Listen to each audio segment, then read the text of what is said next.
আমি প্রথমেই বলি আপনাদেরকে, এইটা আন্দোলনটা কোনো সমন্বয়কের আন্দোলন না, এটা কোনো কারো ব্যক্তিগত আন্দোলন না, এটা বাংলাদেশের ছাত্র জনতার আন্দোলন।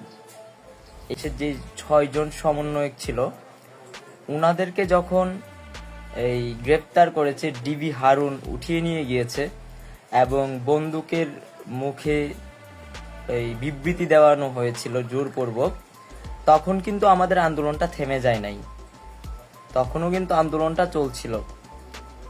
অর্থাৎ মানে আমরা তাদেরকে প্রত্যাখ্যান করেছিলাম এবং আমি এটা বলেছিলাম, যদি কোনোভাবে আমাকেও এরকম পরিস্থিতিতে ফেলা হয়, আমিও যদি ওরকম পরিস্থিতিতে পড়ি, তাহলে বাংলাদেশের ছাত্র জনতা সবাই মিলে আমাকেও প্রত্যাখ্যান করবে। কোনো কারো পা চাটিও নাই, এখনো পা চাটতে আসি নাই, অ্যান্ড ইন ফিউচারেও পা চাটবো না।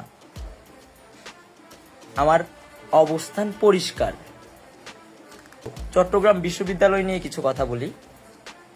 এখানে আজকে দেখেছি যে 5 জন পদত্যাগ করেছেন সমন্বয়ক থেকে, এবং ওনারা আমাদেরকে কিছুটা প্রশ্নবিদ্ধ করে গেছেন। আমাদের নাকি সমন্বয়হীনতা চলছে। আমাদের টোটাল প্রায় 68 জনের একটা টিম, চট্টগ্রাম জেলার 68 জনের একটা সমন্বয়ক টিম আছে। তার মধ্যে এই 5 জনেরই মনে হয়েছে যে সমন্বয়হীনতা চলছে। যদি আমাদের ভেতরে এতটাই সমন্বয়হীনতা থাকতো, তাহলে এই যে ঢাকার পরে বা আপনি যদি বাংলাদেশের 5-4টা জায়গা হিসেব করেন, তাহলে চট্টগ্রামও কিন্তু একটা হটস্পট, চট্টগ্রামও কিন্তু একটা হট জোন। এটা আপনাকে মাথায় রাখতে হবে।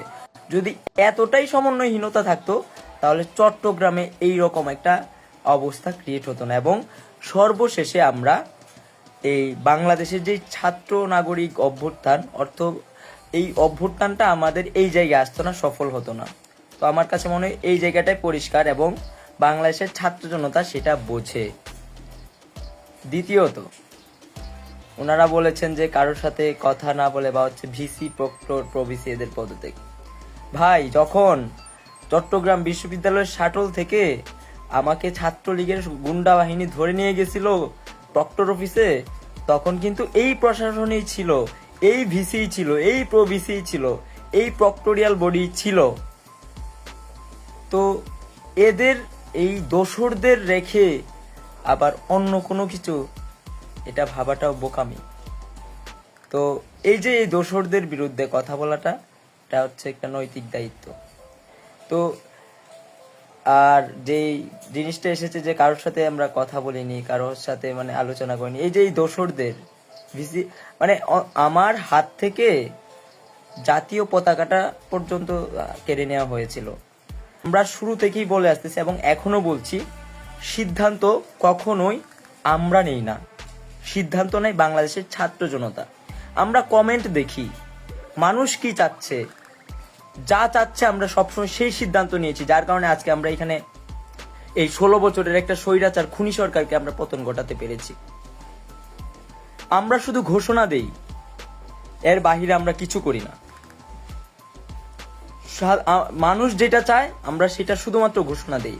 আর আপনি যেমন একজন সাধারণ মানুষ, আমি একজন সাধারণ মানুষ। আপনি যেমন একজন সাধারণ শিক্ষার্থী, আমি একজন সাধারণ শিক্ষার্থী। এটা আমার প্রথম পরিচয়, এটা আমার ফার্স্ট পরিচয়। এর বাহিরে অন্য কিছু না।